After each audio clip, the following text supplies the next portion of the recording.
fazer a conexão direto com o doutor Mauro Bonfim, que está lá nos aguardando. Aí, ó. Bom dia, doutor Mauro Bonfim.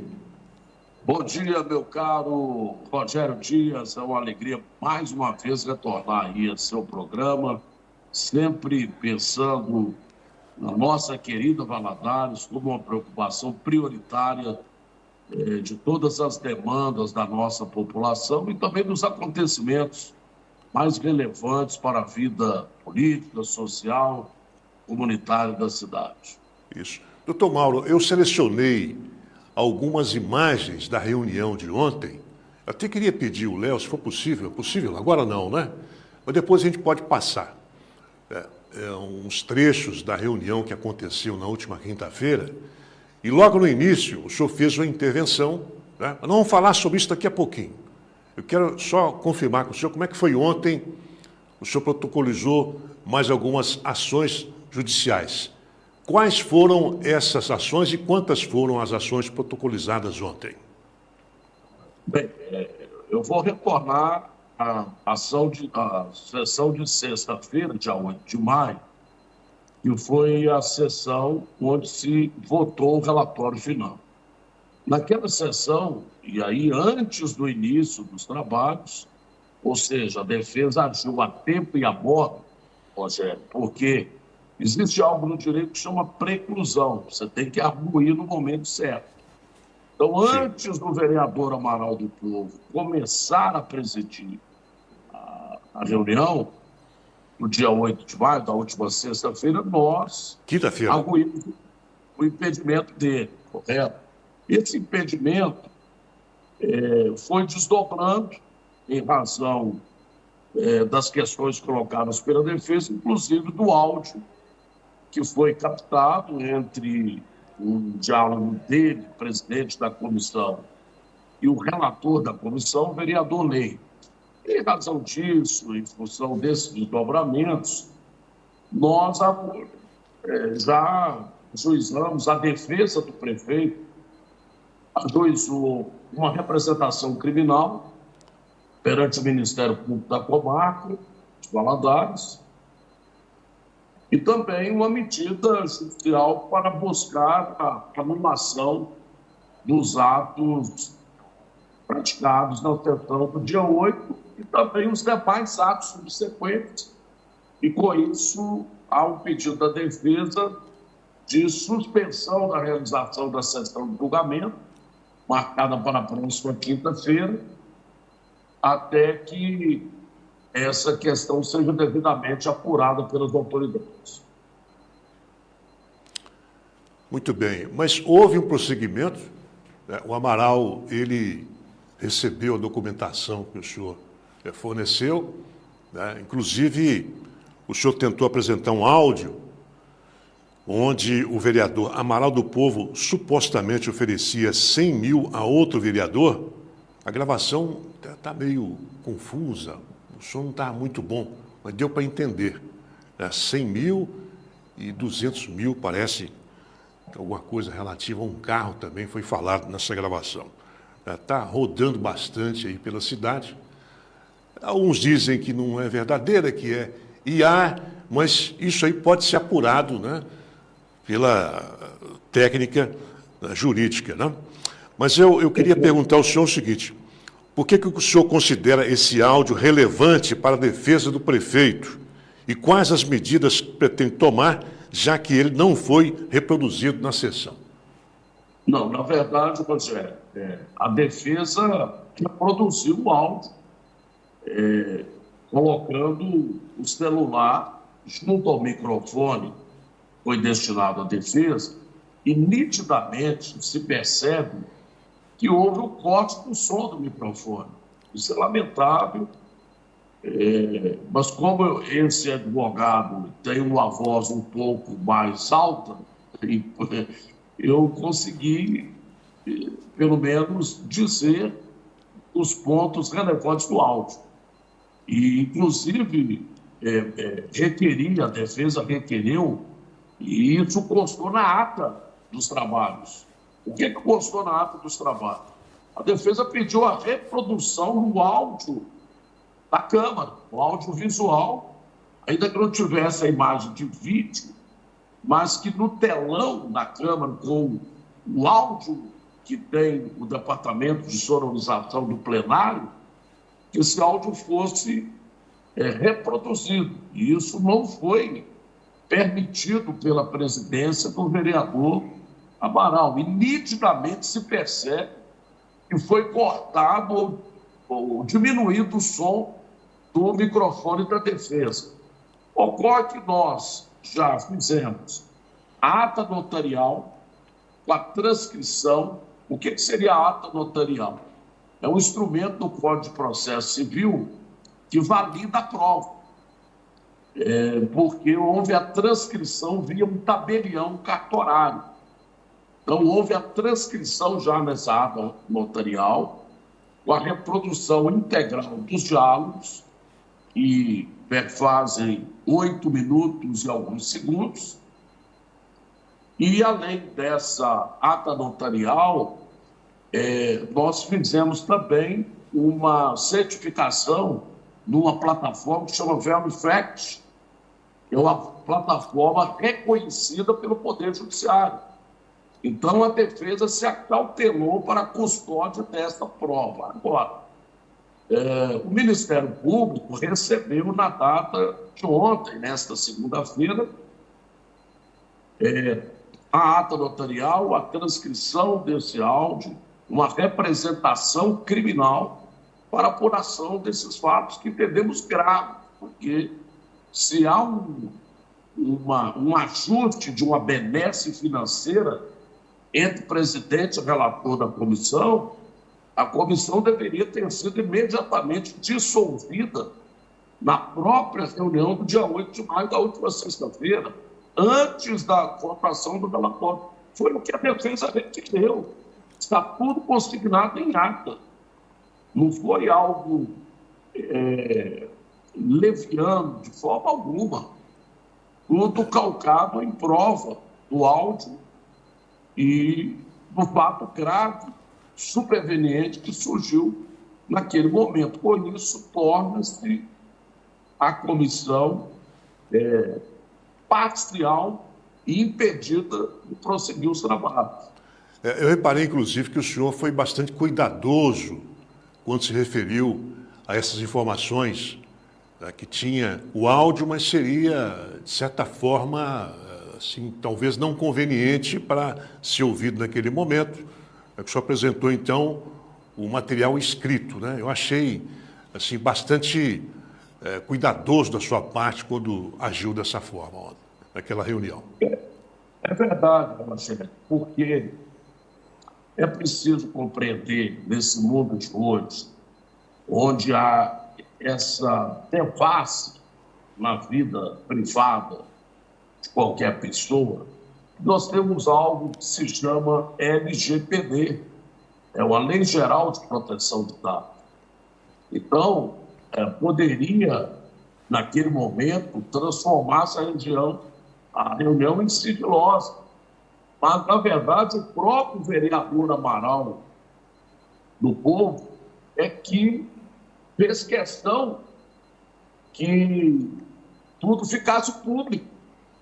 E não só o áudio, os prints que a defesa apresentou no início da sessão, onde consta no grupo de Instagram a participação do vereador, presidente da comissão, e também no grupo onde está o denunciante Fabiano. Então, nós dissemos desde o início, nós não temos o hábito, na nossa vida profissional, realmente somos cuidadosos, somos equilibrados, não temos a intenção de enxovalhar as pessoas, de aviltar a pessoa humana, quem quer que seja. Agora, eu repito, né? O áudio tem uma soma de misérias humanas, infelizmente. Não é culpa da defesa. Esse áudio chegou ao conhecimento da defesa e passou por essa cadeia de verificação e hoje já está nas mãos da Promotoria de Justiça da Comarca, que são promotores altamente especializados, gabaritados para conduzir uma eventual responsabilidade penal e civil em relação àqueles que têm eventual culpabilidade. Não podemos antecipar, né, uma prática delituosa. Há um indício veemente de uma oferta que merece. E isso é muito grave do ponto de vista administrativo, compromete a parcialidade da comissão, tanto que a defesa mencionou a Lei Geral do Processo Administrativo, que ela não permite, a Lei 9784, de 99, que uma autoridade pública, no caso o presidente da comissão processante, vereador Amaral, possa presidir o processo administrativo se ele é suspeito, se ele é parcial, e aí o impedimento é absoluto. Exatamente sobre isso, doutor Mauro Bonfim, sobre essa imparcialidade do processo. Se isso aconteceu, qual o impacto disso para a validade da votação que pode acontecer nessa quinta-feira, dia 14 de maio? Bem, há uma irradiação, há uma contaminação dos atos subsequentes. A defesa vai explicar isso. Veja bem. O relatório final conclusivo, ele é uma espécie de um libelo acusatório, aquilo que no tribunal do júri se chama libelo acusatório. É que esse relatório final, que será levado ao plenário na sessão, a próxima quinta-feira, marcada para o dia 14, para a próxima quinta-feira, dia 14. Ora, se nós temos um juízo acusatório absolutamente inválido, nós não podemos submeter ao plenário um relatório conclusivo que está contaminado por um forte impedimento de 2 membros da comissão, ou seja, a maioria absoluta, que são 3, evidentemente, se todos 2 comprometidos com suspeição de parcialidade e até com impedimento. Aqui coincidem as 2 figuras, o impedimento do presidente e a suspeição de parcialidade de ambos. Não se pode levar esse relatório final, que é o libelo de acusação, para o plenário da Câmara apreciar. Nós sabemos que são 21 vereadores, que os vereadores são invioláveis por suas opiniões, palavras e votos. A defesa, de um modo algum, vai buscar impedir a inviolabilidade de qualquer vereador ou vereadora da nossa Câmara Municipal, que merece o meu maior respeito. Eu fui assessor jurídico da Câmara de Valadares durante um bom tempo. E, por isso, nós, como advogados calejados há muitos anos, agimos de maneira cautelosa, equilibrada.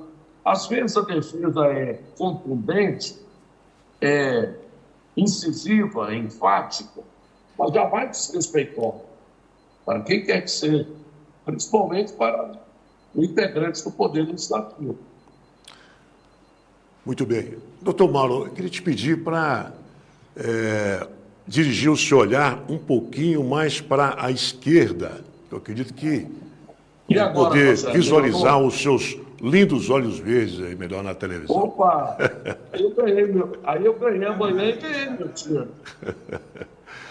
Bom, olha para a lente, doutor, para a câmera aí do celular. Pois não. Melhorou agora, né? Tem um enquadramento perfeito, ótimo. Bem, doutor Mauro, eu tenho ainda muitas perguntas, não sei que sou bastante ocupado, tenho atendimento aí o dia inteiro aí, e essa defesa realmente toma bastante tempo. Mas só para finalizar, eu gostaria de lhe perguntar sobre o relatório que diz que a Prefeitura pagou 2.740.000 pelos serviços antes da assinatura do contrato. Como é que está trabalhando a defesa nesse sentido aí para justificar toda essa despesa? Bem, então, Rogério, há um contraponto em relação a isso. Nas alegações finais da defesa, aliás, as nossas alegações foram entregues com 161 laudas escritas e 34 anexos, com a robusta documentação. A Câmara está entendendo que houve um período sem contrato de 30 dias. Sim. E com isso houve o pagamento dessa quantia que você referiu. Mas vejamos, esse período foi de 2 de agosto a 2 de setembro. O reinício do calendário letivo acontece após as férias escolares de julho, exatamente no início de agosto. Ia deixar os alunos sem transporte? Isso é um emergencial de 30 dias. E mais do que isso, houve tanta cautela da secretária de Educação, Nair, que ela estabeleceu um memorando para abrir um fluxo financeiro e orçamentário para um processo de reconhecimento de dívida e que fique claro em alto e bom som. O Executivo Municipal, o chefe do Executivo, o prefeito, solicitou a abertura de um crédito orçamentário, Câmara de Vereadores, e foi aprovado por 19 vereadores, aprovando esse crédito no dia 26 de agosto, através de uma lei municipal que está voltada ao processo. Somente após a abertura desse crédito orçamentário e o encerramento desse fluxograma financeiro orçamentário, houve o pagamento dessa quantia nesses 30 dias. E, em seguida, o contrato de credenciamento foi firmado. Então, vemos nisso uma negligência com rendas públicas capaz de levar uma medida grave de cassação de um mandato. Nós temos que ter juízo de proporcionalidade, juízo de razoabilidade. Essa que é a posição da defesa, muito bem colocada nas aplicações escritas que estão nos autos, estão no processo. Muito bem. Doutor Mauro Bonfim, a nossa entrevista foi ótima. Se o senhor tiver algum outro esclarecimento a fazer, essas são apenas algumas perguntas, tem muito mais, mas vamos aguardar aí até na quinta-feira a realização dessa reunião. Espero que tudo corra bem, com tranquilidade e que haja justiça. É o que o povo de Valadares quer para a cidade poder ter sua vida mais tranquila, as coisas acontecerem normalmente, porque a gente percebe, doutor Mauro, que a cidade fica um tanto quanto paralisada com essa situação, essa indefinição desse processo. Verdade. Rogério, o que eu gostaria de acrescentar é que o prazo final de conclusão desse processo, pelo Decreto-Lei 201, ele é de 90 dias. Esse prazo final se encerra no dia 5 de junho. Sim. Então, temos alguns dias ainda e poderia haver a conclusão desse processo. O que nós lamentamos e queremos deixar claro no seu programa foi a precipitação, o assodamento do senhor presidente da Câmara Municipal em designar uma sessão de julgamento com menos de 5 dias úteis da entrega do libelo do relatório final, menos de 5 dias úteis para conhecimento dos vereadores, 161 laudas da defesa, mais o calhamaço desse relatório final conclusivo, e já entendemos que ele é contaminado pela suspeição de parcialidade do presidente do relator, e essa precipitação na designação da sessão de quinta-feira. É o que temos que lamentar, porque deveria se aguardar, ao mínimo, uma investigação, ainda que preliminar, por parte do Ministério Público e das demais autoridades, acerca desse auto que foi entregue para as autoridades e também já entregue no processo político-administrativo. Por falar nesse auto, só para finalizar, já foi solicitado análise técnica desses áudios que foram divulgados? Bem, essa análise técnica, Rogério, ela se faz previamente o chamado acautelamento do áudio digital, que seria esta cadeia de custódia representada pela ferramenta Verifact, que é admitida pelo Poder Judiciário, que atesta a autenticidade da gravação, e a ata notarial, que também é um instrumento admitido pela legislação processual civil, que já foi transcrita via tabelião.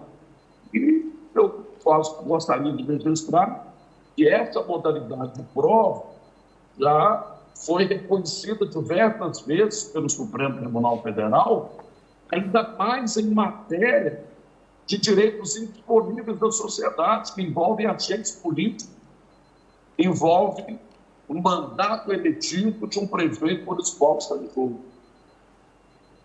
Então tá bom. Doutor Mauro Bonfim, muito obrigado mais uma vez por nos conceder essa entrevista. Obrigado pela atenção. O senhor deu um tempinho para nós aí, dentro dos seus trabalhos. Aguardamos o senhor aqui em Valadares, a nossa planície, como o senhor gosta de dizer, né, para realizar os seus trabalhos de defesa do prefeito municipal. Essa planície valadarense que nos encanta a todos, Rogério. Eu sou admirador, seu admirador e admirador do seu programa. E quero deixar aí o meu bom dia, meu abraço aí a todos que estão ligados aí na sua grande e vasta audiência. Obrigado, doutor Mauro Bonfim. Um grande abraço. De olho na cidade. Com Rogério Dias, um programa de verdade.